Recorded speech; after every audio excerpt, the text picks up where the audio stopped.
Good Thursday morning. It's 6 o'clock. Welcome to Montana this morning. I'm Victoria Hill. Thank you so much for kicking off the day with us. And good morning to Miller over in the Weather Center with all the latest on our weather. Miller, my daughter's concerned. What? Is this snow going to melt? Eventually. I think in 2022, possibly. Maybe it has been cold out there. You know, we're still seeing a little bit of snow in the forecast. Not really for us, but coming out of the west, we have another system. So western parts of Montana, northwestern corner of Wyoming. Don't think it's going to quite make it here to Yellowstone County and the Billings. But yeah, the big story is the cold out there is preventing the melting from going on. But we'll finally get above freezing tomorrow, and the melting will begin and should continue through at least the early part of next week before we try to get cold again. And speaking of cold, it is colder this morning because we do have that blast of Arctic air out of the north briefly. We're at 9 right now at Billings, the airport. -5 is what it feels like. Winds out of the southwest at about 10 miles an hour. We've got 5 in Roundup, -6 in Jordan. We've got minus temperatures in Glasgow, also Glendive. It was just below 0 in Wilson. Looks like you've warmed up to a balmy 1 degrees right now. Livingston, where you're going to see some really strong winds later on this evening.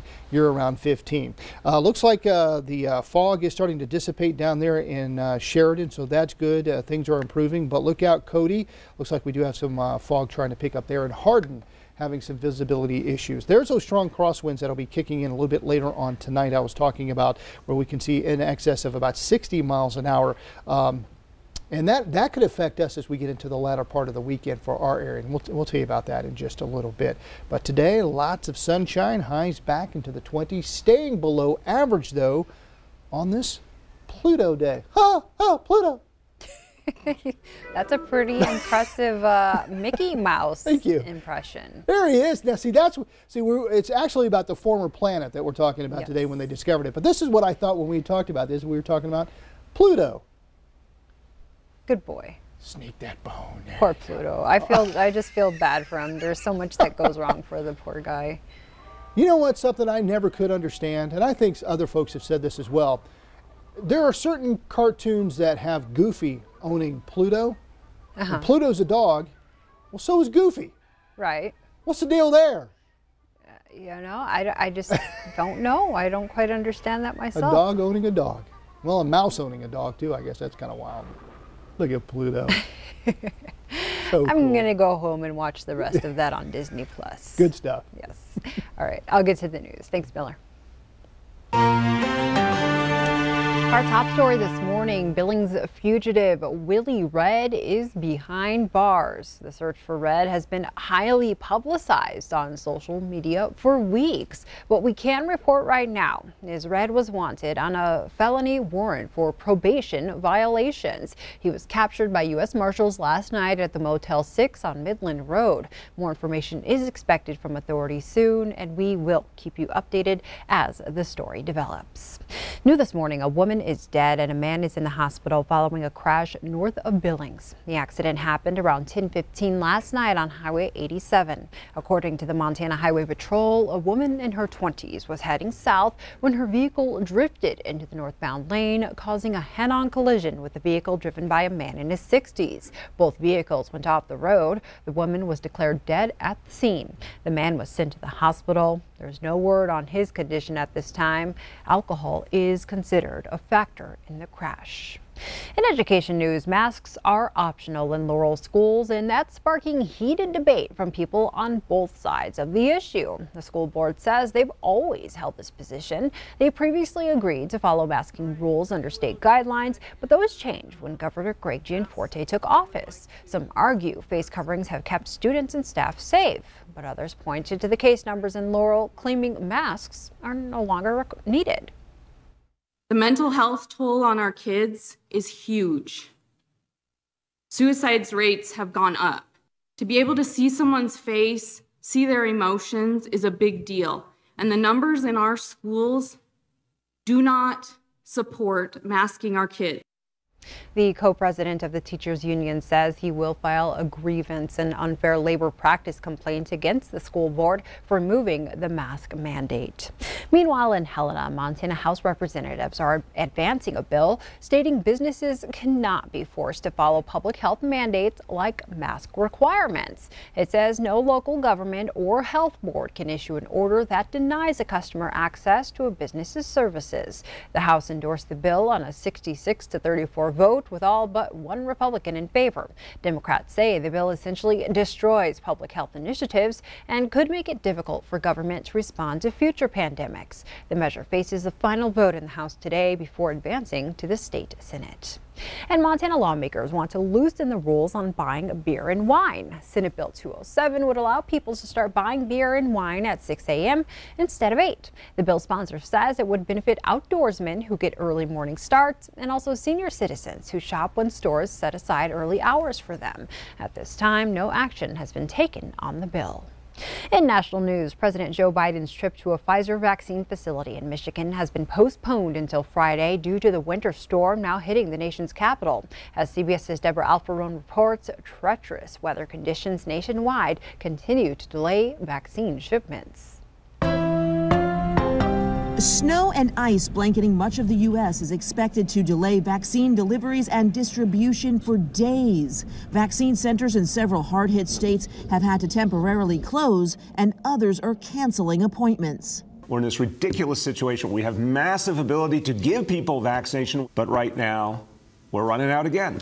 The nation's top infectious disease expert, Dr. Anthony Fauci, expects shots to be available for all Americans by July, but says it may take longer for everyone to get inoculated. How long it will take to vaccinate people will really depend upon the efficiency with which you get doses into people's arms. The U.S. is vaccinating an average of 1.7 million Americans per day, up from 1 million a day 1 month ago, putting President Biden on track to surpass his goal of 100 million shots in his first 100 days in office. He met with a group of labor union leaders at the White House yesterday, in part to sell his $1.9 trillion American Rescue Plan. The pandemic relief plan will top the agenda when Vice President Kamala Harris sits down virtually today with an all-female group of business leaders and members of Congress. Meanwhile, a group of scientists sent an open letter to the Biden administration demanding better ventilation and required use of N95 masks in high-risk workplaces. The reason we're changing masks or encouraging better masking, for one, is that this new variant that's coming in is much more transmissible. Federal prosecutors have begun an investigation into how New York Governor Andrew Cuomo's administration handled nursing home deaths during the pandemic. The governor maintains the state didn't cover up deaths, but should have moved faster to release information. Deborah Alfarone, CBS News, Washington. U.S. life expectancy dropped a full year due to the pandemic. The CDC says that drop only accounts for deaths in the first half of 2020. Health officials predict life expectancy will drop even more once the full year death toll is available. The decline is the biggest since World War II. New research is showing who was impacted most by the spike in scams brought on by the pandemic. Researchers compared Census and Better Business Bureau data. They found people of color are more likely to lose money to scams. It's the same for people that live in areas with higher levels of lower education. White and more educated people reported scams more to sites like the BBB scam tracker. Women were twice as likely as men to report a scam and twice as likely to lose money. Service members are refusing or putting off the COVID vaccine by the thousands. Many commanders are trying to knock out internet rumors and improve numbers since troops often live closely together. Troops are also being deployed to help administer shots at vaccination centers around the country. Service leaders have strongly campaigned for the vaccine. Army officials say they're working on a new approach to help persuade troops to get a shot. In court news, the Washington man who held a bus driver and passengers hostage in Butte in 2019 will spend 10 years in the state prison. Dave Gibson was sentenced yesterday to 20 years with 10 suspended. Just over 2 years ago, Gibson was locked in an hours-long standoff with police. He held the occupants of the bus at gunpoint until finally surrendering. No one was injured in the incident. At his hearing, Gibson apologized for his actions. I'm so sorry for what I did. It's not me. I'm not like that. I'm very sorry for what I did. I hope you can find in your heart to forgive me someday. One of the hostages also testified during the hearing about the trauma he experienced from that incident. 31% of the state's missing people are Native American. That update comes from the state's missing persons specialist, Brian Frost. There are 167 people currently missing across the state, and 53 are Native American. The Crow Reservation has the highest number of missing persons cases, with 10.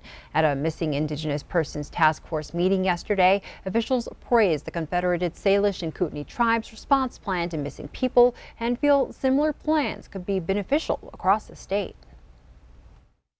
The first pilot project in the United States to develop a tribal community response plan to really address effectively emergent missing persons cases. The CSKT plan combines its information from outside law enforcement to ensure the tribes can guide and govern the process of finding missing and murdered Indigenous people. The task force will meet next month to provide more updates. Conservative radio talk show host Rush Limbaugh has died following his battle with lung cancer. For decades, the Missouri-born commentator stirred controversy, delighting fans and infuriating those who disagreed with them. The host of Montana Talks, Aaron Flint, remembers Limbaugh as a titan of the industry. I think the thing that was so great about Rush Limbaugh was everybody knows him as kind of the voice of conservatism and the voice of conservatives, but it was the fact that Rush could cover social issues, cultural issues, sports, on top of all the political issues. And I think what the people who maybe don't know Rush Limbaugh don't know about Rush Limbaugh is what he really did with his platform was he talked about the greatness of America. He really taught about having a love for America. So I really think he's going to be remembered as just one of our great American patriots who taught every day on his program a love for this country. Rush Limbaugh was 70 years old. Also making headlines this morning, a new survey finds many couples are being unfaithful when it comes to money. CBS's Dana Backus looks at how some are committing financial infidelity. Stefan and Christina Cheney were married for a couple of years before they sat down and talked seriously about finances. I am spending how much on coffee? And you're spending how much on lunch? They decided to make monthly budgets, but sometimes there's a little cheating. When you hear the term financial infidelity, what do you think of that term? I love that term. Yeah. When I see a transaction in the account and we both have agreed on certain budgets, right? And I see something that has exceeded that, I'm like, this woman has betrayed me, right? In a new survey from creditcards.com, 40% of Americans admit committing financial infidelity. The most common offense is spending more money than their partner would be okay with.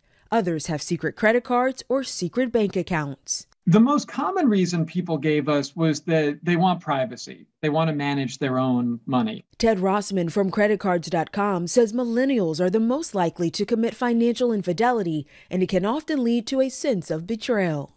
You think, hey, I really thought I knew this person, and they've been keeping the secret for so long, and chances are they're going to find out about it at some point. So I think communicating early and often is a good idea. The Cheneys say it's important to be open about spending. It's about just mutual respect and agreement and being on the same page. And that's kept their marriage on the same page, too. Danya Backus, CBS News, Los Angeles. 1 in 4 people surveyed believe financial infidelity is worse than physical cheating. Check out this video from Kalispell. Nearly 4,000 people lost power yesterday when this transformer outside of Montana Fish, Wildlife and Parks office blew up. The incident forced FWP to close for the day. Some of the power outages were actually due to another incident where a truck snagged a power line. Power is restored in the area. Montana football fans have something to celebrate. The 2021 football schedules are out for the Cats and Grizz. Here's a look at MSU's schedule. They kick off the season in Wyoming. The school new head coach Brett Vigen just left. Each Big Sky team will play 4 home and 4 away conference games. The Grizz have a tough one at Washington for their first game. They'll be back home in week 2 to face Western Illinois. And of course, the date everyone has circled on their calendars, November 20th for the annual Cat Grizz game.